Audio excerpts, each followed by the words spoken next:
Vamos então iniciar o nosso trabalho de hoje. O Livro dos Médiuns, nós estamos na parte segunda, Manifestações Espíritas, capítulo 17. Na sua terceira parte, Perda e Suspensão da Mediunidade, a partir do item 220. E nós vamos tentar, a partir dessas orientações de Kardec, expandir um pouco mais o nosso conhecimento a respeito da mediunidade, e não mais tratando apenas da prática dela, mas do modo como nós lidamos com a mediunidade. Nós lembramos sempre que o propósito dessa faculdade, estar ali presente na vida das pessoas, né, que sentem, que lidam com essa relação mais próxima com o mundo espiritual, ela tem um propósito de transformação, um propósito de alerta, de crescimento moral, porque na verdade, diferentemente do que muitas pessoas conhecem, porque normalmente quando nós assistimos a um programa de televisão, lemos um artigo, lemos um livro, a gente sempre vê aquelas pessoas que se destacam no exercício mediúnico de uma forma positiva. Então a gente vê, por exemplo, médiuns que psicografam tantos e tantos livros, ou cartas, ou mensagens, e depois eles vão dar uma entrevista, eles falam naturalmente da nobreza do trabalho. Quando a gente vê, agora nós estamos numa fase em que a pintura mediúnica tem ganhado bastante espaço na nossa mídia, então a gente vê os médiuns sorridentes, pintando aqueles quadros bonitos e tudo mais, então todo mundo fica vendo a mediunidade como sendo algo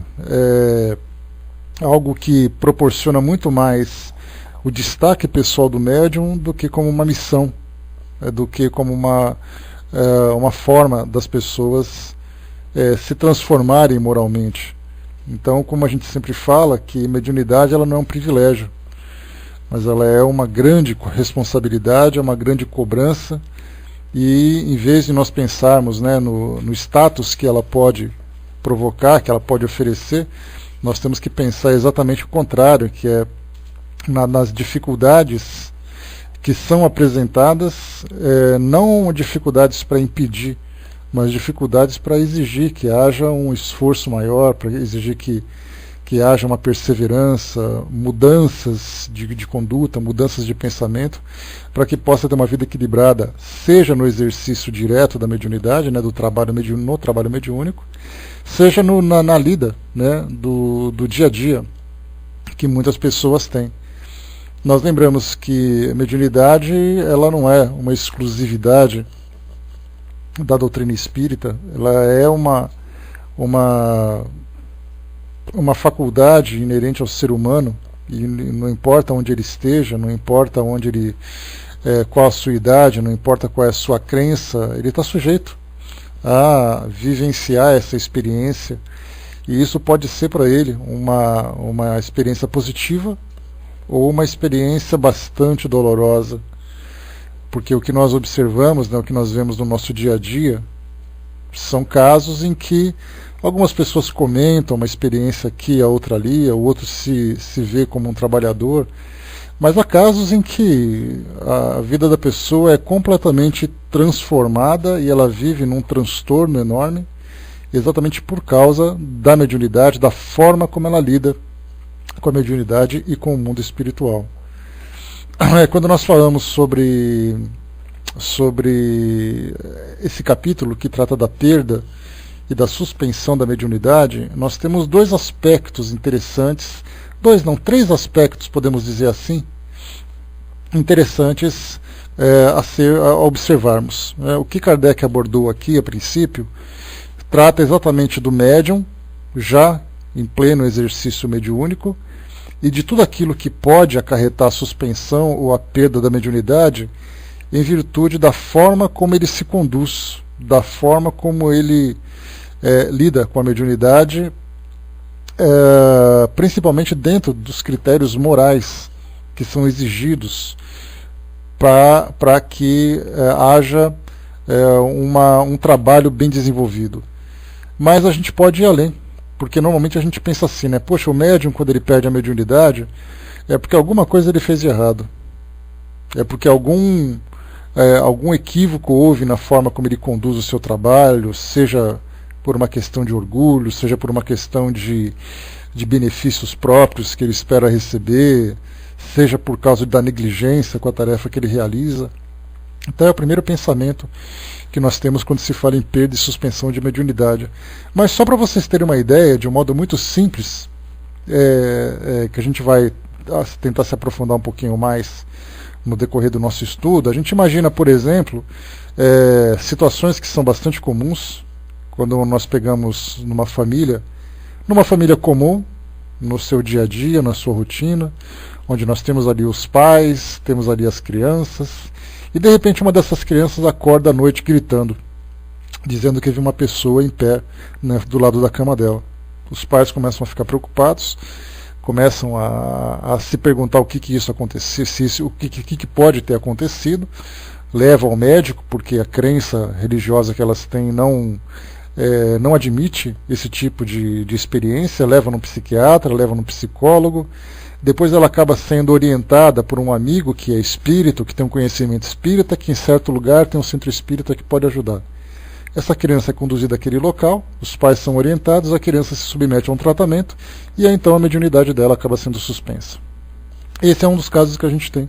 Então suspensão de mediunidade, ela não é apenas uma punição, mas ela pode se tornar um benefício dependendo das circunstâncias em que o médium experimenta essa faculdade, se isso pode trazer para ele algum benefício, traz para ele algum tipo de transtorno, e de acordo com o merecimento que ele tem diante da própria lei de causa e efeito, né, digamos assim, das leis divinas. Então o que a gente vai falar sobre mediunidade, aqui quando se lê sobre perda e suspensão, como eu já falei para vocês, é muito comum as pessoas estudarem esse capítulo, mas pelo fato de não fazerem uma pesquisa mais adequada, sempre vai vir a perda e suspensão da mediunidade como sendo uma punição para o médium que não trabalha bem. Mas como a gente viu, a gente depois sai um pouquinho do livro dos médiuns, mas continuando com o mesmo raciocínio, a gente vai começar a ver outras situações nesse sentido. Então nós temos pessoas, por exemplo, que são médiuns, mas que acabam ficando doentes, não por causa da mediunidade, mas por causa de uma situação da sua vida pessoal, uma constituição orgânica e tudo mais. E aí então a mediunidade, sendo continuando ainda nesse processo de ostensividade, acaba prejudicando a pessoa. E aí então os seus guias espirituais, os espíritos amigos, providenciam para que a mediunidade seja suspensa, para que a pessoa possa ou ter uma vida tranquila a partir dali, quando é uma doença progressiva, uma doença que não tem que pode apenas ficar estabilizada, mas que não há uma cura, ou tem uma suspensão temporária, naturalmente, para que ele possa restabelecer sua saúde e depois voltar à atividade natural. Então tudo isso vai depender do quê? Da circunstância, vai depender do contexto em que tudo isso acontece. Então, estudando esse capítulo, a gente vai já pensar sempre nesses três aspectos, né? De quando o médium negligencia, quando o médium precisa de uma suspensão para se restabelecer, ou no caso de alguém que não é médium, mas precisa fazer um tratamento para bloquear a mediunidade, como casos, né, pessoais que eu já contei para vocês, que a gente volta depois a falar sobre isso. Bom dia a todo mundo. Né? Dudu lembrou aqui, né, eu tive a suspensão da mediunidade por problemas de saúde, hoje estou retornando na suspensão para o reforço mediúnico. Né? Isso acontece, mas sem dúvida, né, faz parte isso também, porque afinal de contas a mediunidade ela é um instrumento de aperfeiçoamento, mas dependendo da forma como o médium lida com isso, ela pode se tornar um instrumento de suplício. Mas, né, por causa da sua negligência e tudo mais. Mas, se por acaso esse instrumento, esse recurso de elevação não pode ser aproveitado naquele momento, porque o médium não está em condições de exercer, então o mundo espiritual providencia para que ele tenha ali o seu momento de recebimento para depois voltar ao seu próprio exercício. Vamos lá então, nós estamos no capítulo 17, perda e suspensão da mediunidade, o item número 220. E aqui Kardec trouxe várias perguntas aos espíritos a esse respeito, né, e depois a gente vai expandir um pouco mais para tratar dessas outras questões. Então aqui Kardec começa colocando, né, que a faculdade mediúnica está sujeita a intermitências e a suspensões momentâneas, tanto para as manifestações físicas quanto para a escrita. Eis a resposta dos espíritos a algumas perguntas feitas a propósito. Então, sujeitas a intermitências, quer dizer, ela tem durante um tempo, depois ela para, depois ela volta, depois ela para, ou ela é suspensa por um período, por um determinado período, né? Ou mesmo ela pode ser até bloqueada, digamos assim, em alguns casos, né? Então, aqui no item número 1, os médiuns podem perder a sua mediunidade. Então, quando a gente fala os médiuns podem perder, a primeira coisa que a gente pensa é naquele médium com um crachazinho de um centro espírita trabalhando. Então, a gente já estudou aqui em várias situações da mediunidade em qualquer ambiente, em qualquer casa religiosa, em qualquer lugar do mundo. Então, a gente fala sobre isso. Aqui, em especial, Kardec está se dirigindo aos médiuns trabalhadores ou de grupos espíritas, ou, no caso naquela época, né, de médiums que exerciam a mediunidade de um modo particular, mas sustentados pelos ensinamentos, pelas orientações trazidas pela doutrina espírita, né? Então ele falava de alguém que trabalhava na Sociedade Parisiense de Estudos Espíritas, alguém que trabalhava numa outra instituição que mantinha correspondência com a sociedade, alguém que fazia um trabalho particular que passou por essa dificuldade, que a pessoa de repente relatava assim, olha, eu escrevia as cartas tal para alguns amigos que iam lá me procurar e de repente eu não conseguia escrever mais. O que pode acontecer isso tudo? Né? Então, é esse tipo de... O foco de Kardec, nesse caso, é dirigido para esses médiums ostensivos, ativos, e aqui ele se refere principalmente aos médiums de psicografia. Mas a gente vai um pouco mais além, já falamos bastante sobre isso, que nos tempos atuais a mediunidade ela pode ser, essas orientações podem ser estendidas para várias faculdades. Então, de repente, eu sou um médium que trabalha com psicografia, que eu sou um médium que trabalha com psicofonia, eu sou um médium que tem vidências e trabalho num grupo mediúnico, porque a gente lembra que um grupo mediúnico completo, o ideal seria aquele médium que vê, que ouve, aquele médium que psicografa, que é psicofônico, aquele médium que é sensitivo, para que todos eles, somando esses esforços, essas várias habilidades, acabem tendo uma visão completa do quadro, principalmente se é o caso de assistência espiritual ou de processos obsessivos. Mas como a gente sabe que as casas espíritas hoje trabalham com aquilo que podem, né? Então, como a gente tem o presidente do centro, que muitas vezes está limpando o chão, ou servindo cafezinho, o médium também faz tudo que é possível fazer. Então ele acaba se tornando meio que polivalente por falta de recursos humanos, seja por falta de médiums que tenham a mediunidade ostensiva, seja por médiums ostensivos que não tenham interesse em trabalhar dentro das casas espíritas. Então o que Kardec colocou aqui para nós é: os médiums podem perder a sua faculdade? A resposta dos espíritos: isso acontece com frequência, qualquer que seja o gênero da faculdade, mas quase sempre também não passa de uma interrupção momentânea que cessa com a causa que a produziu. Então a gente pode pensar aqui agora quais são as tantas e tantas causas que poderiam provocar a suspensão da mediunidade. Os espíritos têm essa preocupação, os espíritos instrutores, nos nossos tempos atuais, por exemplo, nós temos Emmanuel, que trata muito de mediunidade, Manuel Filomeno de Miranda, nós temos Dr. Bezerra de Menezes, né, entre tantos outros, que se manifestam, que trazem as suas ideias ao meio espírita, principalmente, falando sobre a importância e a responsabilidade que a mediunidade exige. Como Kardec coloca que a mediunidade é uma coisa santa e deve ser santamente exercida, ou seja, é um instrumento para que possa facilitar à pessoa, ao indivíduo, o exercício da caridade, e nesse caso num vínculo direto com o mundo espiritual.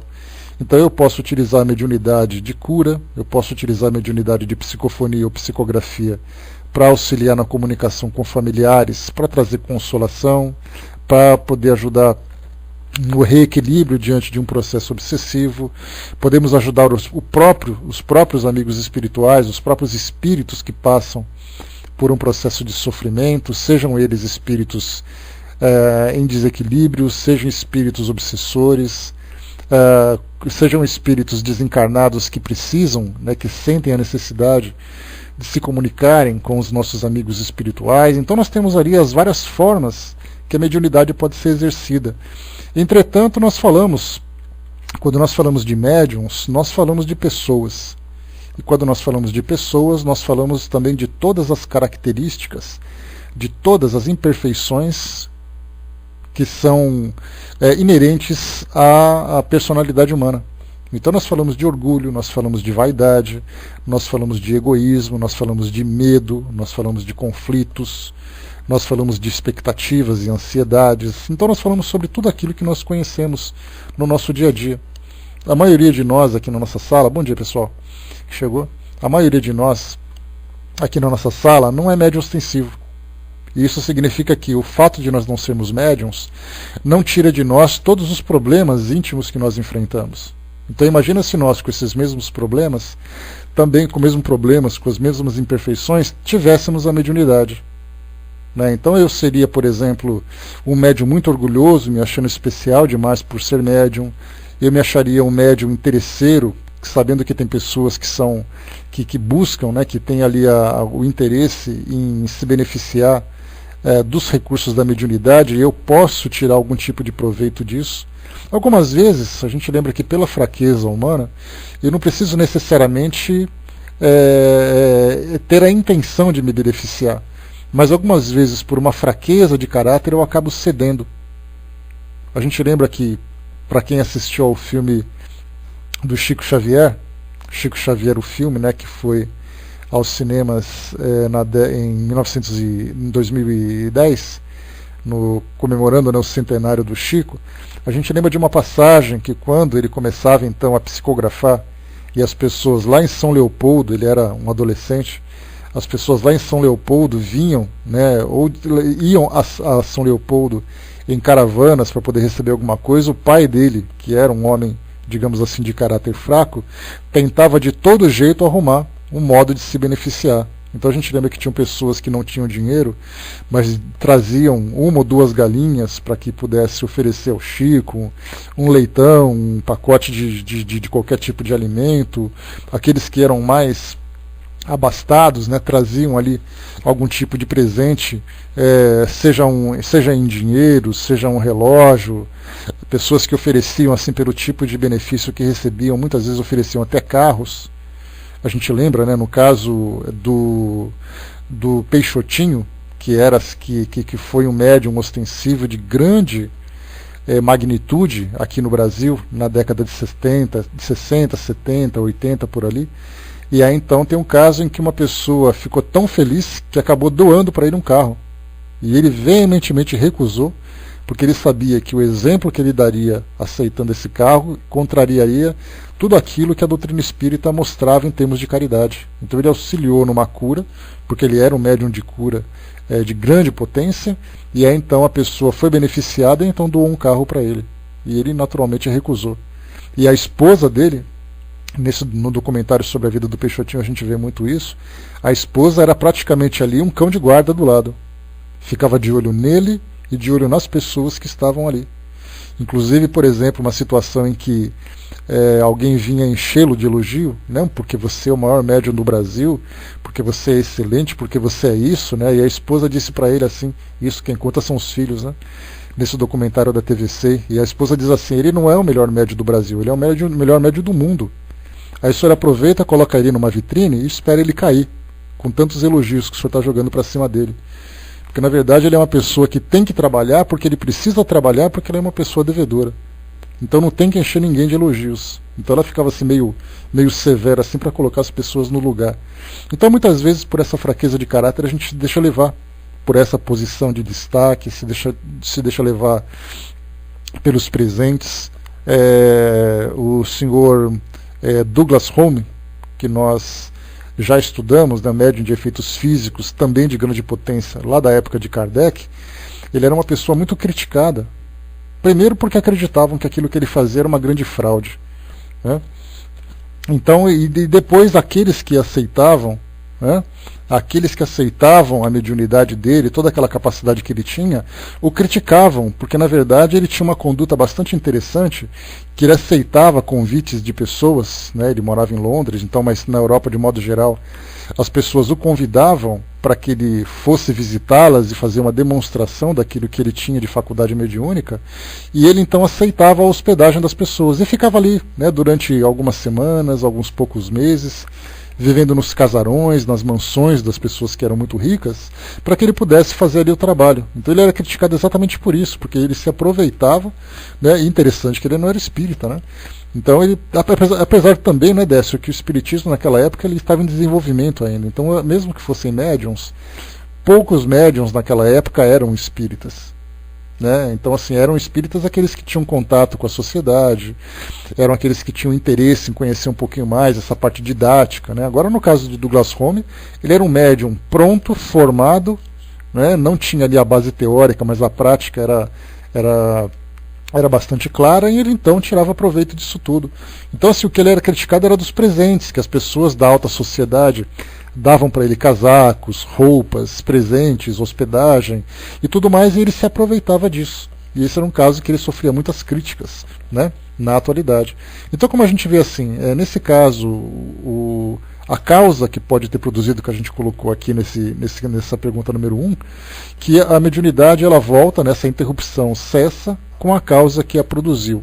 Se no caso, por exemplo, de um médium que durante o exercício mediúnico nos trabalhos começa a dirigir a sua mediunidade para interesse pessoal ou alguma coisa que prejudique o trabalho com o mundo espiritual, porque a gente lembra sempre que os espíritos estão ali de boa vontade para o exercício, né, da caridade, sustentado por aquele amor fraterno e tudo mais, e aí então o espírito vem de boa vontade e encontra um médium interesseiro. Então o que os espíritos vão fazer? Olha, vamos fazer o seguinte, a partir de agora a mediunidade dele fica suspensa, não pelo fato deles simplesmente retirarem essa faculdade, mas eles impedem que os espíritos se manifestem através dele. Então, como eu já contei para vocês um caso de um centro de Umbanda, que um amigo meu era frequentador, e aí então o dirigente dessa casa, dessa instituição, era uma pessoa de muito caráter, de muita dedicação, e ele veio a desencarnar. E o filho, que era médium da casa, assumiu essa condição, e aí então ele começou a fazer da cadeira da presidência um trono, né, se achando o dono da instituição, porque ele era especial, porque era isso, e depois de um certo tempo perceberam que durante o transe mediúnico, durante o exercício da mediunidade que ele realizava na casa, ele estava na verdade fraudando, porque ele simulava o transe mediúnico, porque a sua mediunidade tinha sido suspensa exatamente pelo modo como ele estava conduzindo a casa. E isso acontece. Falei para vocês de um centro de Umbanda porque foi a instituição que eu tive contato, que eu tive sobre quem eu tive essa informação. Mas em muitos casos, em casas espíritas, médiuns também passam por essa mesma situação. Então, depois que o médium percebe que isso aconteceu, ele começa a receber orientação dos colegas que trabalham com ele, ele recebe recado, né, dos amigos espirituais através de outros médiuns, ele percebe, ele se dá conta daquilo que ele está fazendo, e aí então ele começa a entrar na linha de novo e a mediunidade volta a fluir. Né? Ou, no caso, como a gente colocou aqui na questão do caráter, né, que eu falei para vocês. Então, dependendo da forma como o médium conduz a sua mediunidade, ele pode ter suspensa para que possa refletir, para que possa retomar a trajetória original. Mas há aqueles casos também em que o médium, vamos supor, por exemplo, uma das perguntas que são feitas com frequência nas palestras, nos congressos sobre mediunidade, quando há espaço aberto ao público, é o caso, por exemplo, né, até que idade o médium pode trabalhar? Ou então, a mulher grávida pode trabalhar numa reunião mediúnica? Uma criança, um adolescente pode permitir a manifestação mediúnica? Então essas perguntas acabam surgindo e a gente lembra mais uma vez que cada caso é um caso. Chico Xavier, por exemplo, naquela época em que ele estava na ativa, digamos assim, a sua mediunidade estava no topo, Ele trabalhava com tudo aquilo que ele fazia, via, ouvia, psicografava, curava quando era possível, tinha lá no começo efeitos físicos e coisa e tal, e de repente ali por volta dos seus 90 anos de idade ele estava naquela condição. Então a gente fica se perguntando, a sua mediunidade, ela era ostensiva em todas as suas faculdades naquela idade? Que tipo de prejuízo aquilo poderia trazer para ele? Será que os espíritos não fizeram ali algum tipo de... não tomaram a decisão de suspender ou de bloquear essa ou aquela faculdade para que ele pudesse passar aqueles momentos de dificuldade de saúde com mais tranquilidade? Então nós temos médiuns que passam por transtornos, por exemplo, psicológicos em suas vidas pessoais, e a mediunidade, principalmente aqueles médiuns que trabalham com contato direto com espíritos também em desequilíbrio, no caso de espíritos sofredores, espíritos suicidas, espíritos obsessores, e então ele já tem um transtorno psicológico e emocional na sua vida pessoal, ainda lida com essa influência desses espíritos, muitas vezes então a sua mediunidade é suspensa e ele deixa de exercer o trabalho temporariamente ou definitivamente, dependendo da situação, até que no caso de suspensão temporária, até que ele volte, que ele restabeleça a sua saúde mental ou a sua saúde orgânica, para que possa depois voltar, né, a trabalhar e ser um trabalhador efetivo para o exercício da caridade na instituição. No item número 2, Kardec perguntou aqui, a causa da perda da mediunidade seria o esgotamento fluídico? A resposta dos espíritos, quer seja a faculdade do médium, qualquer que seja a faculdade do médium, ele não tem o poder sem o concurso simpático dos espíritos. Quando nada obtém, nem sempre é porque a faculdade lhe falta, mas frequentemente são os espíritos que não querem ou não podem servir-se dele. Então vamos ali 2 pontos importantes. Primeiro, essa questão do esgotamento fluídico, a gente lembra aqui o que é então a mediunidade. De que forma que a mediunidade se manifesta? É o perispírito do médium que, em contato com o perispírito dos desencarnados, acaba depois ali captando pensamentos, sofrendo a influência, tendo percepção das emoções e tudo mais. Então, nesse caso, a gente fala dessa conexão fluídica. Então, temos os 2 casos a considerarmos, né? Então, primeiro, essa questão dos fluidos. Seria possível os espíritos fazerem um bloqueio energético para que haja esse bloqueio? Nós temos muitos casos, quando a gente fala sobre curas espirituais, de pessoas que chegam em centros espíritas, normalmente sofrendo grandes transtornos ligados à mediunidade, porque está sempre sentindo emoções que não pertencem a ela, porque está tendo visões, porque tem acordado durante a noite sentindo a presença de espíritos do lado. Então tudo aquilo que envolve, né, essas dificuldades da mediunidade. Então a pessoa vai a um centro espírita. Normalmente quem vai ao centro espírita, de um modo geral, são médiuns que vão em busca de cura da mediunidade, porque eles querem ser curados da mediunidade. São poucos aqueles que vão para poder se oferecer aos trabalhos. Então esses que vão em busca de cura, qual é a indicação que eles têm então? Primeiro, que façam um tratamento magnético, ou seja, o tratamento de passes. E a gente pensa assim, mas qual é a relação dos passes magnéticos com a mediunidade? E aí a gente já começa a perceber que tem realmente uma relação fluídica. Que os passes que ele vai receber vai trazer para ele um reequilíbrio perispiritual, um reequilíbrio energético, para que ele não tenha essa sintonia, essa afinidade fluídica com os espíritos de um modo desequilibrado. E aí então esse reequilíbrio faz com que então ele tenha aquela mediunidade suspensa. Depois é recomendado também naturalmente, né, o evangelho no lar, a sua própria evangelização, a mudança de conduta e tudo mais. Então são medidas que afetam não apenas o médium moralmente, mas afetam também fluidicamente.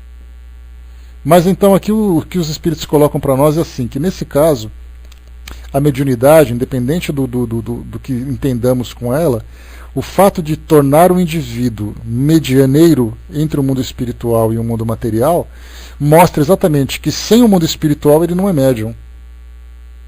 Se nós tivéssemos hoje, vamos supor que pudéssemos desligar completamente a influência dos espíritos, ou entrar num acordo com eles, e eles dissessem assim, olha, a partir de hoje nós não vamos mais interferir no mundo de vocês.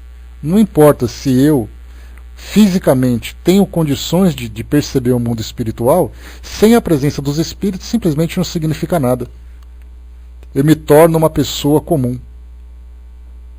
Então, me tornando uma pessoa comum, no sentido da constituição orgânica, mostra claramente que os espíritos ou não podem ou não querem se comunicar comigo. Nesse caso, se eles não querem se comunicar, é porque normalmente eu não ofereço para ele aquilo que eles desejam, e isso pode ser para o bem ou pode ser para o mal. Se por acaso eu tenho um vínculo espiritual, seja através da psicografia, seja através da psicofonia, e o espírito está sempre presente ali, né, querendo se beneficiar da minha presença, né, porque ele é um espírito muito materializado, muito ligado às sensações terrenas e tudo mais, e de repente eu paro de fazer isso, é o caso, por exemplo, das pessoas que sofrem obsessões. Então o espírito está sempre ali obsediando, ou sofre uma influência espiritual negativa, vem ali o espírito, fica falando para ele, né, olha, vamos até o bar ali para a gente tomar alguma coisa, porque você está com sede, eu também estou, e vamos fazer isso, fazer aquilo e tudo mais. Aí a pessoa durante um certo tempo sofre essa influência, acaba depois entrando por esse caminho do alcoolismo, até que chega um momento em que ela decide fazer um tratamento e para. E aí então todas aquelas sensações que ela começou a receber simplesmente deixou de existir. Aí é interessante também que mesmo nesses casos nós temos pessoas que frequentam outras religiões ou que não eram tão assíduas assim na prática religiosa e falavam assim, olha, porque eu estou vendo em casa vultos, porque isso deve ser coisa do diabo, porque eu estou ouvindo vozes, porque estou tendo umas sensações estranhas, aí eu vou para a minha igreja e Jesus me curou. Na verdade, foi o fato dela entrar em contato com a sua fé, se reequilibrar psicologicamente, moralmente, se fortalecer, e os espíritos então deixarem de influenciar. E na verdade ela acredita que ela foi curada, sendo que na verdade ela retomou o equilíbrio. Mas ela continua sendo médium. Mas daí a gente pergunta, mas se ela é médium, por que ela para de sentir os espíritos? Exatamente porque eles não têm interesse em se comunicar com elas. Porque muitas vezes se torna completamente improdutiva. Ela é uma pessoa de bem, ela é uma pessoa que tem interesse na sua religião, é uma pessoa dedicada e tudo mais, mas o que eu vou fazer com ela se ela não acredita, se ela não aceita? Eu só vou infernizar a vida daquela coitada, então eu vou deixar ela quieta lá vivendo a fé dela e não se fala mais nisso. Mas a partir do momento em que ela se desvia daquele caminho, que ela volta a ter aquele desequilíbrio moral, ela começa então a se expor novamente àquela influência anterior. E aí começam de novo as sensações, começam de novo os desequilíbrios, começam de novo essas influências, porque ela na verdade se desequilibrou e ela tornou aberta de novo e entrou em sintonia com aquelas entidades. Então naquele caso os espíritos não querem fazer isso. E outras vezes não podem servir-se dele. E nesse caso de não poderem se servir, é exatamente, na maioria das vezes, por uma questão de um efeito negativo que pode ser provocado sobre o médium. Ele não está em condições psicológicas, não está em condição física de trabalhar da mediunidade, então a gente vai dar um tempo para ele, para que ele possa fazer isso tudo. Então a gente vê que é um esgotamento fluídico, na verdade os fluidos não esgotam.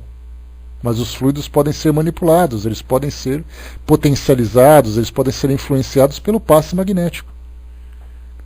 Então, mais uma vez a resposta, qualquer que seja a faculdade do médium, ele não tem o poder sem o concurso simpático dos espíritos. Quando nada obtém, nem sempre é porque a faculdade lhe falta. Nem sempre é porque a faculdade lhe falta, porque nesse caso a faculdade pode vir a faltar. Mas frequentemente são os espíritos que não querem ou não podem servir-se dele. Item número 3.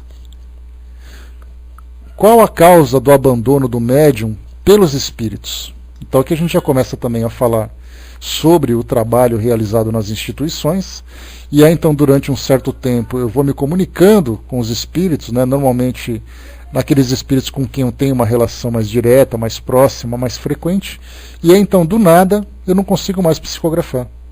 Eu frequento regularmente as reuniões mediúnicas, vamos supor lá que seja quinta-feira, 7 horas da noite, 8 horas da noite, eu estou lá toda quinta-feira e tal, aí eu me sento à mesa na reunião mediúnica, me preparo, me concentro para psicofonia ou para psicografia e nada acontece. Isso acontece na primeira semana, acontece na segunda semana, na terceira semana, e eu não entendo por que isso acontece. Porque eu estou bem, eu estou trabalhando, eu estou ali me dedicando e simplesmente as coisas não acontecem.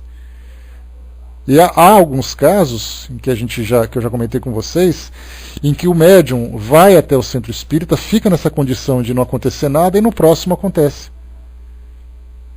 Eu comentei com vocês sobre aquele caso daquela minha prima, que ela é médium que psicografava, um médium de muita ostensividade, e aí então ela sentia todos os dias que tinha reunião mediúnica, na parte da manhã, aquele peso no braço, aquele formigamento, aquela dor, aquele incômodo, e quando chegava à noite na reunião ela psicografava, essas sensações desapareciam. Aí voltava para casa tranquila, voltava para casa sem nenhum tipo de preocupação. Agora, havia casos em que ela chegava durante o dia da reunião mediúnica na parte da manhã e não sentia absolutamente nada, passava o dia inteiro assim. Então ela já sabia que à noite não teria nada. Chegava à noite na reunião, não acontecia absolutamente nada. Aí ela falava assim, eu não sei se é porque eu estava cansada, se é porque alguma coisa aconteceu, eu sei que simplesmente não aconteceu nada. Então vamos ver qual a causa do abandono do médium pelos espíritos. O uso que ele faz da mediunidade é o que mais influi sobre os espíritos bons. Podemos abandoná-lo quando ele a emprega em futilidades ou em finalidades ambiciosas, e quando se recusa a transmitir nossas palavras ou a colaborar na produção dos fenômenos para os encarnados que apelam a ele ou que precisam ver para se convencerem. Esse dom de Deus não é concedido ao médium para o seu prazer, e menos ainda para servir às suas ambições, mas para servir ao seu progresso e para dar a conhecer a verdade aos homens. Se o espírito vê que o médium não corresponde mais aos seus propósitos, nem aproveita as instruções e os conselhos que lhe dá, afasta-se e vai procurar um protegido mais digno. Aqui no caso, quando o espírito tem uma tarefa para poder cumprir e percebe que ali aquele médium não vai oferecer absolutamente nada. É interessante esses casos aqui de abandono dos espíritos nessas condições que os espíritos responderam para nós aqui. Aquele caso de pessoas assim que, bom, eu sou médium eu sou médium intuitivo, o médium que eu ouço os espíritos, porque eu recebo aquelas mensagens, então eu pensei assim, bom, que interessante se eu montar um consultório. Aí então eu monto esse consultório, aí eu pego, deixa eu ver aqui, vou pegar aqui o Ligeirinho. O Ligeirinho vai lá e pensa assim, poxa vida, eu vou lá naquele médium lá, porque eu preciso de um conselho, que eu preciso casar de qualquer jeito. Então eu vou lá buscar aquela mediunidade, vou lá buscar um conselho espiritual. Ele vai lá, tal, me paga qualquer 50 conto, faço aquela consulta de meia hora para ele, falo algumas coisas bonitas e tal, e aí então os espíritos vão ajudando. Até que chega uma hora em que percebem que a minha assistência, na verdade, está sendo improdutiva. Porque no começo eles pensam assim, bom, ele está querendo cobrar por alguma coisa, mas ele é uma pessoa que tem um bom coração, ele não entendeu ainda o exercício. Vamos dar uma chance para ele, vamos trabalhar com ele durante um tempo e ele vai depois recebendo as orientações, ele vai se esclarecendo e ele vai conseguir compreender que a mediunidade, na verdade, ela é um instrumento de caridade e não um instrumento de crescimento particular. E aí então eles vão um certo tempo e tal, e chega uma hora em que os espíritos falam, ele não conseguiu entender qual é o objetivo. O nosso propósito de ajudar essas pessoas, infelizmente, não acontece nada. Porque da mesma forma, para vocês terem uma ideia, da mesma forma como nós nos vinculamos a instituições de caridade, sejam elas religiosas, sejam elas assistenciais, sociais, como for, quando nós nos associamos a ela, a gente vai simplesmente por boa vontade. Ou a gente viu uma propaganda, ou a gente viu, ou alguém comentou com a gente, aí dá aquele interesse, eu falo assim, eu vou lá conhecer para ver como é que é. Aí eu vou lá e gosto. Essa mesma iniciativa que nós tomamos para participarmos dessas atividades é a mesma coisa que acontece com os espíritos. Eles estão ali de boa vontade, eles têm possibilidade, eles têm capacidade e têm boa vontade.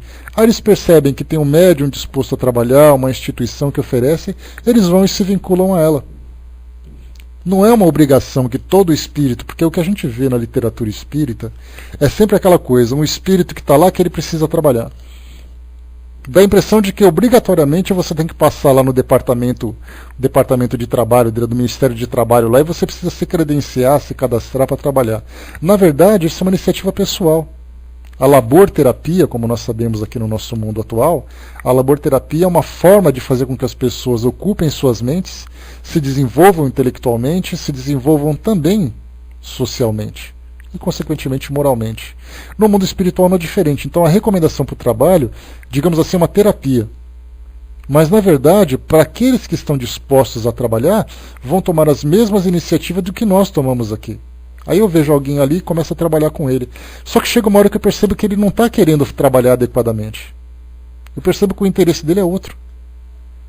Aí eu vou àquele médium, a gente fala isso principalmente nesses médiums que não são vinculados a instituições, no caso, por exemplo, espíritas, que tem um trabalho mais intenso, até mesmo médiums de Umbanda também é a mesma coisa, porque eles trabalham também visando a assistência, também visando a caridade das pessoas e tudo mais. Então, nesse caso desses médiums, como também dos médiums que fazem um exercício particular, quando a gente anda na rua, a gente vê as plaquinhas lá nos postes, né? Desfaça o trabalho, faça a amarração, seu amor volta em 3 dias, e coisa e tal, né? Então, nesse caso, são médiums legítimos. Essa que é a condição, esse que é o detalhe que nós estamos tratando. A gente não fala de farsa, a gente não fala de pessoas que estão simulando a mediunidade, a gente fala de médiuns legítimos. Só que a forma como eles conduzem a sua mediunidade é o que faz com que eles tenham a mediunidade suspensa. Não pelo fato de eles desaparecerem a sua faculdade, mas pelo fato dos espíritos mais não terem mais interesse em trabalhar com eles.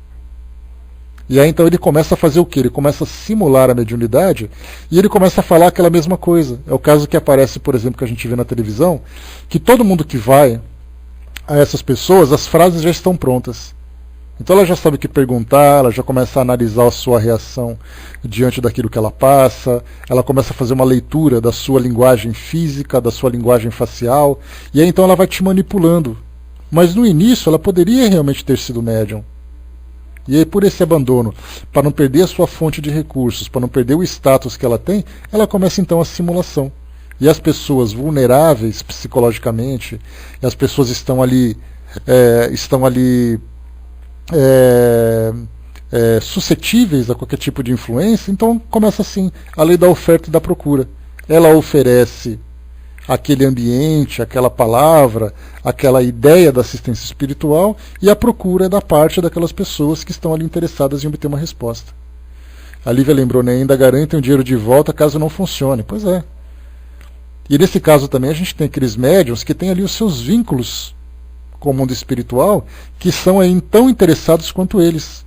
E aí é aquele caso depois que o médium, na verdade, ele acaba recebendo o benefício, ele acaba recebendo o lucro do exercício da sua atividade no mundo material, mas ele acaba se endividando com o mundo espiritual, porque aqueles espíritos que estão prestando o serviço, depois vão fazer o contrário, agora é sua vez de prestar o serviço, e acabam passando por aquele processo de obsessão no mundo espiritual, de escravidão, de servidão e tudo mais que a gente bem conhece na literatura. Então por isso que a gente percebe, né, o abandono do médium, por quê? Pela forma como ele se comporta diante do exercício.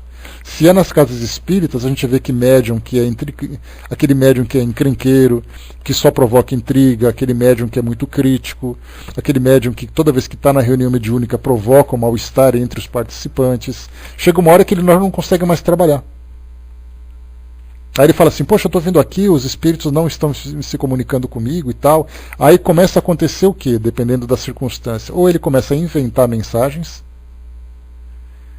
começa a surgir assim, nem animismo porque o animismo é algo inconsciente, que vem do seu próprio organismo, que vem da sua própria, de si mesmo enquanto espírito, vamos dizer assim. Mas a gente fala assim, ele começa a simular situações de psicografia, começa a inventar história, para não perder a posição que tem ali dentro. Porque quando a gente pensa assim que é uma coisa, é algo que é incompatível com a doutrina espírita, né, e realmente é com a doutrina espírita, mas quando nós falamos em instituições, nós temos ali pessoas que são extremamente possessivas, extremamente egoístas, e na verdade utilizam a doutrina espírita como uma forma de poder. Porque a gente sabe, né, que normalmente a gente vê que dentro do ambiente espírita é como se mais ou menos pensar na nossa gloriosa Força Aérea Brasileira. Nós temos ali, por exemplo, vários tipos de atividades, mas as estrelas da Força Aérea são os pilotos. Se nós pensarmos na doutrina espírita, temos ali trabalhadores de várias seções, de vários setores, de várias habilidades, mas as estrelas da doutrina espírita são, infelizmente, os médiuns.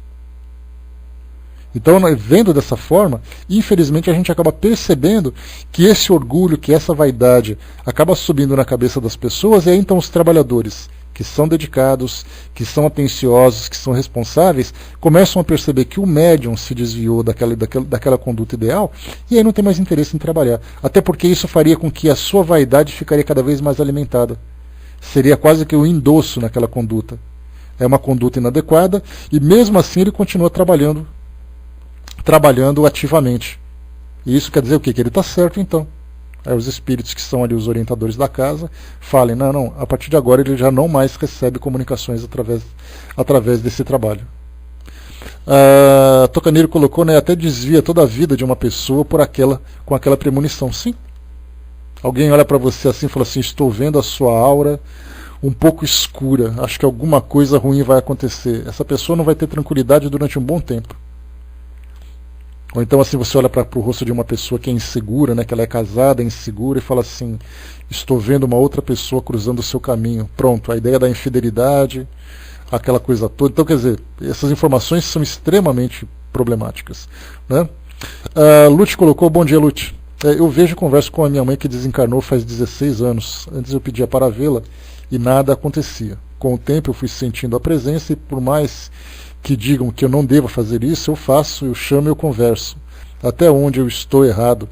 Desculpa mudar o assunto, né, mas hoje mesmo aconteceu isso. Né, ganhei de uma pessoa uma orquídea, né, e por acaso, ao descer, me deparei com uma Bíblia, né, que minha mãe guardava e que marcou o Salmo 91, que raramente abro, e coloquei sem perceber a orquídea em cima da Bíblia, né, e ofereci a ela, né, pois ela amava orquídeas e as cultivava, né? Mas acredite, né, ela me respondeu e pediu que eu lesse em voz alta o Salmo 91. Eu sou médium, mas estou afastado das reuniões.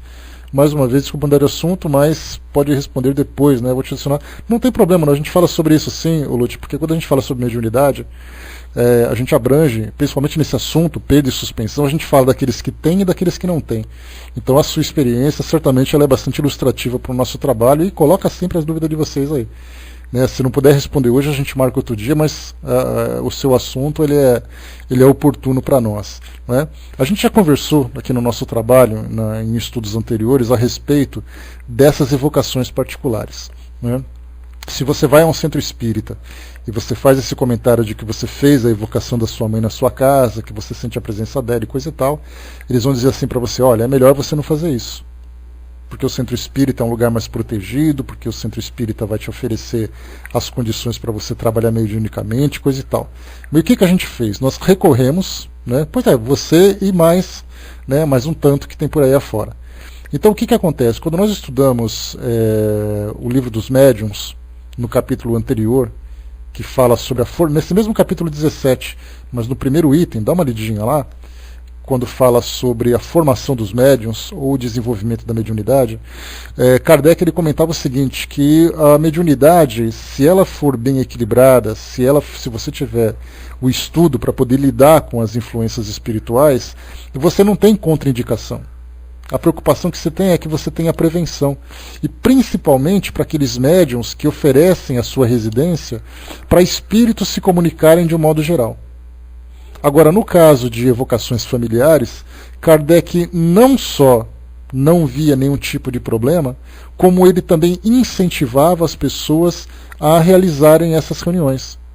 Que eu li para vocês, por exemplo, lá na Revista Espírita, de 1857 ou 58, eu não me recordo, no mês de junho, tem ali um artigo chamado Mamãe, Estou Aqui. É o caso de uma senhora que teve ali a sua filha adolescente desencarnada, e essa mãe sofria muito, a ponto da sua saúde ficar de tal ponto afetada, que ela corria o risco também de desencarnar. Então o que Kardec fez? Ele foi até a casa dessa senhora, porque essa senhora conhecia uma médium, mas não sabia como fazer, porque as duas eram inexperientes. Kardec foi até lá, e com elas duas fez a evocação, e a criança veio. E a jovem veio se comunicar com a mãe. Deem uma lida nesse capítulo da Revista Espírita. Revista de 57 ou 58, Mamãe, eu estou aqui é o título do artigo. Então, na verdade, é assim, se você está na sua casa, você sente a presença da sua mãe, por que não conversar com ela? Porque a grande preocupação que você tem no exercício da mediunidade particular é que se você pegasse todas as semanas ou todos os dias na sua casa e ficasse ali à disposição para que outros espíritos viessem se comunicar. E a pergunta é, quem são esses espíritos? Quais são as suas intenções? Qual é a sua capacidade de lidar com essa questão? Agora, se a minha mãe vinha quando morava comigo quando estava desencarnada, por que ela não vai vir quando está desencarnada? Até mesmo Richard Simonetti faz um comentário a esse respeito, que ele faz esse comentário numa palestra que ele dá a respeito de um livro chamado Quem Tem Medo da Morte, que é uma palestra que ele deu para poder fazer a divulgação do livro com o mesmo título. Quem Tem Medo da Morte é muito interessante. E ele conta nesse livro uma situação interessante, que tinha uma moça que perdeu, né, que teve a irmã também desencarnada, e aí então ela ficava assim, ai, que saudade de você, por que você não vem mais me ver, por que isso, por que aquilo? E aí então a irmã apareceu para ela. No que a irmã apareceu para ela em casa, ela falou, pelo amor de Deus, vai embora que eu tenho medo de espírito. Aí a irmã falava assim, mas você me chamava o tempo todo, agora que eu vim você quer que eu vá embora? Né? E outros casos também, muita gente diz assim que toda vez que você que você tem um ente que desencarnou, a primeira coisa que a gente faz é ir a um cemitério para poder levar flores, lavar a sepultura, para poder fazer as orações. E a recomendação é, por que você não chama essas pessoas da sua família para poder te visitar na sua casa? Por acaso você faz o centro espírita a sua sala de estar?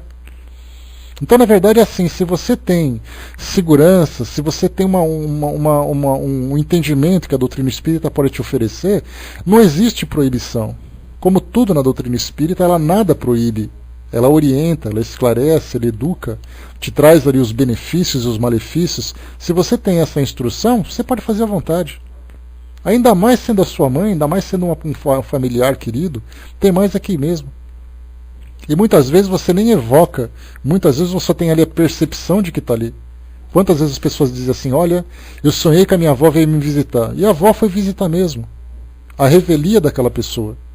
Então, na verdade, os espíritos, meus amigos, eles estão o tempo todo ao nosso lado. Então nós temos duas formas de nos relacionarmos com eles. Ou eles vêm espontaneamente e a gente tem a percepção de que eles estão ali, ou nós chamamos para que eles venham até ali e nós nos relacionamos. De um modo ou de outro, bastando que nós tenhamos equilíbrio e saibamos, entendamos o fenômeno daquilo que acontece, é uma relação absolutamente normal. Vocês têm mais preocupação em quem? Em chamar um espírito para ir na casa de vocês ou deixar a porta aberta meia-noite na sua casa? Qual visitante é mais perigoso? Então, na verdade, assim, esse medo que os espíritos acabam transmitindo para todos nós, na mídia, através dos filmes, através da literatura, filme de fantasma, filme disso, filme daquilo, na verdade ele começa a contaminar também o meio espírita. Nós começamos a ficar com medo dos espíritos. Não, porque não pode, porque você só pode fazer ali, porque isso é perigoso. Tá, tem os perigos, os inconvenientes, mas o que é mais perigoso? Mais perigoso do que a nossa vida pessoal, do nosso dia a dia? Então a mesma prevenção que você tem ao sair de casa, a você cumprir um compromisso, a você ir numa festa e coisa e tal, os mesmos cuidados que você tem, você deve ter na relação com os espíritos também. O fato de ser perigoso sair à noite não te impede de sair, se você tiver todos os cuidados. Então, na verdade, o fato de haver certamente perigos, cuidados que nós devemos ter com a relação com o mundo espiritual, se nós tivermos a prevenção, tivermos a capacidade, isso se torna absolutamente natural. Responsabilidade e bom senso, André, exatamente. Né? Fristone colocou lá em cima para nós. Participei de algumas com bastante proveito em conhecimento e esclarecimento, chamavam de sessões mediúnicas familiares ou particulares. Eu li para vocês aqui, eu li pelo menos uns 5 artigos da Revista Espírita que Kardec publicou, falando sobre reuniões particulares. De pessoas que conversavam com os irmãos, conversavam com os pais, conversavam com os filhos, conversavam com amigos, dentro de casa, na boa. E Kardec não colocava nenhuma contraindicação ou não fazia nenhuma repreensão nos seus artigos. Ele simplesmente relatava o fato, mostrando que a mediunidade é uma faculdade, me fugiu a palavra agora, é um sentido absolutamente natural no ser humano. Ele só precisa se educar, só precisa ter a compreensão do mundo espiritual, que isso vai inclusive fortalecer cada vez mais a sua fé, cada vez mais a sua convicção a respeito da imortalidade da alma. Né? André colocou lá em cima também, temos que estar preparados, pois do contrário virá o medo, né? Aconteceu com meu irmão. Sim, quando começa a fazer a invocação sem estar preparado para isso, né? Tem aquela passagem, né? Aquela frase que a gente diz, né? Cuidado com os seus desejos, porque eles podem se realizar. Então se você fala assim, não, eu vou fazer eu quero conversar com a minha família, eu quero conversar com o meu familiar e coisa e tal, me coloco à disposição, se houver condições para isso, e houver merecimento de ambas as partes, o mundo espiritual permite à vontade que isso aconteça. Né? Tuti colocou também, né, eu sempre pedi para que ela não soltasse da minha mão, e hoje quando sinto, ou a vejo, ela diz, né, estou segurando a sua mão. Alguém vai dizer para você assim, não, você não pode chamar sua mãe. Se isso acontecesse com a minha mãe, ela desencarnasse, ela aparecesse, eu agarraria ela, não pegava na mão dela. Né? Tocaniro colocou também, vários livros falam dessas visitas de parentes e nós não acordamos. Né? Pois é. Então, quer dizer, não adianta você ficar com medo ou querer bloquear. Os espíritos vão estar aqui entre nós pela própria lei de afinidade, sejam espíritos familiares, sejam espíritos estranhos, sejam espíritos perturbadores. Nós que vamos determinar de que modo que essa relação vai ser. E se eu tenho essa facilidade de percepção, eu posso então dar vazão para essas comunicações ou para essa relação, desde que tudo tenha dentro de critérios, desde que tenha segurança principalmente. Né? O Brás colocou, né, o Fristone colocou para nós, né, e quando a chamada sessão do copo ou da tábua Ouija, desde que feita com seriedade, se não tiver presente médium que facilite a comunicação. No início Kardec usava a cestinha, né? Já falamos sobre isso, né, Fristone? Que nós temos grupos espíritas formados que eles utilizam esse recurso do copo, das tábuas Ouija, mas muito mais para experiências. Obrigado, Cindinha. Muito mais para experiências, porque hoje nós temos a psicografia, a psicofonia que é muito mais ágil. Né? Então, assim, o que Kardec trouxe desde o início, movimentação de mesas, a cestinha, depois a prancheta, depois a psicografia propriamente dita, isso foi um processo que a gente chama de processo pedagógico, que o mundo espiritual foi trazendo gradualmente para que a gente fosse compreendendo exatamente de que forma que essa comunicação se dá. Nos tempos atuais, isso é possível fazer também. É que quando você pega uma tábua Ouija, esse que é o detalhe interessante, Fristones, se você compra uma, logo na capa da tábua Ouija você tem aqueles símbolos místicos, aquela coisa meio assustadora, meio misteriosa. Então as pessoas deixam de comprar aquilo por medo. Mas se eu pego uma tábua, vamos pegar assim uma tábua dessas mesas de bolo, vai, para quem gosta de bolo sabe como é que é a tábua, né? Pega uma tábua de 0,5 metro por 0,5 metro, coloco ali letras, né, desenho letras no alfabeto e coloco um objeto que marque essas letras. Pronto. A coisa acontece naturalmente. Então, na verdade, assim, a tábua Ouija, os desenhos dela, a forma como ela é representada nos filmes e tudo mais, mostra exatamente esse lado misterioso, assustador e coisa e tal. Né? Mas nós temos grupos que fazem isso para experimentação de fenômenos físicos. Porque é um fenômeno físico com consequências intelectuais, né, que é a mensagem que é trazida. Mas é muito mais assim para curiosidade, curiosidade não, para estudo, né?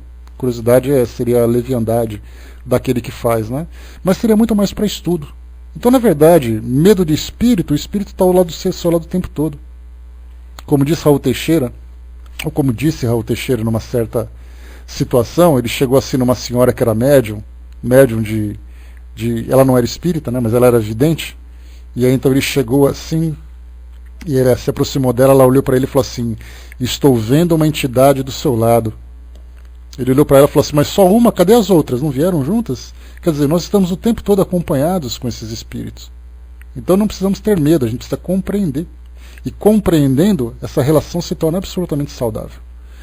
Né? Nessas reuniões seria conveniente fazer um estudo das obras de Kardec. Sim, então, mas nesse caso, Fristone, por ser um trabalho muito moroso, ela é muito mais útil a título de estudo do fenômeno do que para comunicações propriamente dita. Né? Porque, na verdade, aquele médium de efeito físico que é capaz de provocar aquele fenômeno, poderia ele e outros participantes do grupo treinar a psicografia como Kardec orienta nesse capítulo 17. Faz treinamentos, já que o objetivo é de estudo, já que o objetivo é por uma intenção mais elevada e coisa e tal, vale mais a pena, investir nessa tentativa de comunicação mais ágil, e os espíritos também, percebendo o interesse do grupo, também vão favorecer isso tudo, se houver essa possibilidade. Né? Vamos lá em frente, só para a gente poder continuar aqui a nossa última questão do dia. A Cindizinha colocou para nós aqui, deixa eu ver aqui, a Tocaneiro colocou antes, né? Equipe completa de mentores, assistência, aprendizes, tudo. Onde há boa intenção, né? Então já vai com Deus então, vai aparecendo que a gente vai estudando. Todas as segundas e quartas, a gente estuda o livro dos espíritos, a gente estuda os livros dos médiuns. Tá? Então sempre segunda e quarta-feira. Terça e quinta é o livro Obras Póstumas, a gente não trata de mediunidade diretamente assim. De sexta-feira a gente faz o nosso Evangelho no Lar e fecha depois com um tema livre também para vocês tirarem dúvidas. Beleza? Então, bom dia, bom proveito, bons estudos. Cindizinha colocou, né? Meu irmão detesta quando no Evangelho do Lar, daqui de casa, a gente pede pelos desencarnados nas preces. Né? Pois é, esse que é o medo, né? Porque dá a impressão de que o fato de você ser espírita, você não tem medo, né? Tem muitos espíritas que não só são espíritas, mas são médios ostensivos. E ficam apavorados. Eles chegam no centro espírita e falam, dá para você tirar isso daqui? Porque não é uma questão racional. O medo não é racional. O medo é instintivo. E a gente nunca sabe quais são as experiências que as pessoas vivenciaram para poder desenvolver esse tipo de medo. Então ela sabe que os espíritos são amigos, ela sabe que os espíritos não podem fazer nada desde que você esteja em equilíbrio, você tem conhecimento dessa realidade, você sabe tudo. Mas quando você vê um espírito, sobe aquele frio na espinha, os cabelos arrepiam assim que você fica até meio translúcido de tanto pavor. Mas é uma coisa igual medo de barata. Tem gente que tem medo de barata, o que uma barata faz? Uma barata pesa ali 10 gramas, vem na sua direção, você grita, sobe, xinga, joga tudo. Aí aparece um espírito e você não tem medo. O medo é irracional. Né? Então, assim, as pessoas têm que fazer o quê? Né? Mas, assim, quando lida nessa relação, pois é, tem umas que voam, né? Mas mesmo assim, se ela voar, ela não faz nada, tá? Não se preocupa. É igual uma borboleta. A diferença, o único erro que ela teve foi nascer no corpo errado. Né? Então você pensa assim, borboleta, barata, qual a diferença das duas? Nenhuma. É só que uma é bonitinha, a outra não é. Pois é, a Lívia prefere os espíritos, né? Pois é, cada um, né? Cada um sabe onde dói, né? Deixa eu ver aqui onde a gente está. No item número 4, deixa eu ver, a gente já está aqui faltando 10 minutos. Né? Eu nunca cheirei borboleta, para te falar a verdade, viu, Nando? Para saber o cheiro dela. Eu sei que onde a barata vive é fedido. Agora eu já vi, por exemplo, borboleta em cima de cada coisa fedorenta que Deus sabe, né? A borboleta ela se dá bem, sabe por quê? Porque ela diz assim, que beleza, a gente engana todo mundo, né? Porque ninguém sabe exatamente o que ela faz. Todo mundo acha que ela está na flor, chupando o seu néctar. Já vi ela em cima de algumas coisas assim que, olha, não sei o que ela estava tirando dali, viu? Pois é. Mas é instintivo, né? Ainda mais barata, porque na verdade as baratas elas estão presentes no nosso inconsciente exatamente porque se você imaginar, por exemplo, que os cemitérios estão cheios de barata e os cemitérios acaba sendo o destino de cada um de nós, a gente lembra que muitas vezes observando aquela realidade pela perspectiva espiritual, aquilo provoca em nós um certo pavor. Um certo alço, uma certa repulsa mesmo, né? Então isso acaba ficando gravado no nosso inconsciente e depois a gente acaba, né, levando isso durante muito tempo e do nada a gente acaba depois passando por essa situação, né? Desculpa, Lívia, a borboleta é bonitinha, tá, gente? Esquece a borboleta naquela coisa feia, a borboleta é cheirosa, que de repente começa a chegar uma borboleta em cima de você e você sai gritando também e fala que a culpa é minha, né? Deixa pra lá. Vamos lá, item número 4. O espírito que se afasta não pode ser substituído, e nesse caso se poderia compreender a suspensão da faculdade. Então, quando a gente fala sobre o afastamento dos espíritos, a gente tem duas situações. Em cima foi dito que o médium deixa de psicografar, deixa de falar, né, pela psicofonia, deixa de pintar, deixa de fazer ali qualquer tipo de procedimento ou de atividade relacionada à mediunidade, porque houve o afastamento. Então Kardec pensou assim, se houve o afastamento, Quer dizer, você igual ônibus, né? Você levantou do banco do ônibus cheio, vem outro e senta. A mesma coisa acontece com a mediunidade. Mas nós temos, como a gente conversou, duas situações. Aquelas em que trabalha fluidicamente o médium, através do passe magnético pelo reequilíbrio, né? E aquele que trata do afastamento. Então Kardec perguntou se sair um, não entra o outro. E nesse caso, como é que a gente vai falar sobre suspensão? Porque ele diz que suspende porque o espírito se afasta. Mas se um se afasta, o outro volta. E aí então a suspensão deixa de existir. Aqui está assim, os espíritos respondem assim então. Não faltam espíritos que desejam, acima de tudo, comunicar-se. E estão sempre prontos a substituir os que se retiram. Mas quando esse espírito é um bom espírito, é um espírito bom, mas quando este é um bom espírito, pode ter se afastado momentaneamente, privando-o por algum tempo de toda a comunicação, para que isso lhe sirva de lição e lhe prove que a sua faculdade não depende dele e por isso mesmo não lhe deve servir de envaidecimento. Essa privação momentânea tem ainda o fim de provar ao médium que ele escreve sob influência de outro, pois de outro modo não haveria intermitências. De resto, a interrupção da faculdade não é sempre uma punição, demonstrando às vezes a solicitude do espírito pelo médium a quem se afeiçoou e ao qual deseja proporcionar um repouso que julga necessário. Nesse caso, ele não permite que outros espíritos o substituam. Nós vimos aqui nessa resposta, então, os dois casos. Daquele em que o médium acaba negligenciando a sua faculdade e aquele outro em que o médium realmente necessita da assistência para poder se recuperar em virtude de alguma situação que está vivenciando. Então, aqui por si só, a resposta já fala sobre isso. E o detalhe é que, mais uma vez aqui, a gente vê que o espírito se dirige a Kardec tratando dessa questão das comunicações através da psicografia. E principalmente essa questão das comunicações especificamente. Agora tem pessoas que sofrem muito porque o tempo todo está vendo espíritos. E ela deseja não mais ver, deseja não mais ouvir. E aí então vem aquele tratamento de cura, aquele trabalho de cura que vai ser feito e tal, para poder reequilibrá-la e não mais sofrer esses assédios. A gente vai tratar desse assunto no nosso próximo estudo, porque aí a gente fala um pouquinho mais sobre essa questão dos tratamentos espirituais relacionados com a mediunidade desequilibrada, seja de pessoas que são espíritas ou de pessoas que não são espíritas. Tá? Então tem bastante coisa para a gente conversar. A gente parou aqui no item número 4, a gente vai para o item de número 5.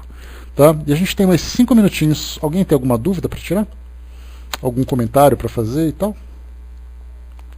Ou podemos encerrar por aqui? Eu sei que no fim das contas, enquanto vocês pensam aí, né, dos remédios depressivos, né, são remédios que afetam, né, afetam diretamente o sistema nervoso das pessoas, e isso pode interferir no trabalho mediúnico, tá? Porque na verdade assim você precisa estar com o seu sistema nervoso em pleno funcionamento para que os espíritos possam agir sobre ele, já que há essa influência espiritual direta. No caso de medicamentos, quando você passa, por exemplo, por tratamentos de toda ordem, mas que te afetam psicologicamente e emocionalmente, afeta a mediunidade, principalmente nesse caso da suspensão. Né? Porque, na verdade, são os espíritos que deixam de se comunicar percebendo a sua condição. Porque você não tem ali uma condição, vamos dizer assim, moralmente você não sofre a influência dos espíritos perturbados, inferiores e coisa e tal. A sua relação é com os espíritos que trazem comunicações. Se eles percebem que você não tem condições, eles mesmos se abstêm de se comunicar. Mas é uma relação direta com a gente, né? Imagina que, por exemplo, eu trabalho numa instituição e sempre tenho ali os meus colaboradores. E eu percebo que um desses colaboradores não está em condições de fazer uma determinada atividade. Eu paro de enviar essa atividade para ele e pergunto para ele, você precisa de ajuda? Então, na verdade, o papel se inverte. Muitos médiuns de cura, que são os médiuns passistas, quando vão ao centro espírita, eles são recomendados a passar por um tratamento e não ajudarem no tratamento. Então, na verdade, os amigos espirituais, por isso se chamam amigos espirituais, eles têm ali uma grande atenção com a gente para poder fazer com que o trabalho seja benéfico para nós e para eles também, para as pessoas que vão receber. Né? Quais seriam as consequências da escravização dos espíritos? O espírito não se escraviza, né, Lívia? A gente lembra que essa ideia mística de que eu fiz um ritual e o espírito ficou vinculado a mim, ficou escravizado a mim e tudo mais, isso na verdade é uma questão de crenças. Né? Isso porque a gente lembra que no mundo espiritual, os espíritos, embora desencarnados, continuam acreditando naquilo que eles acreditavam.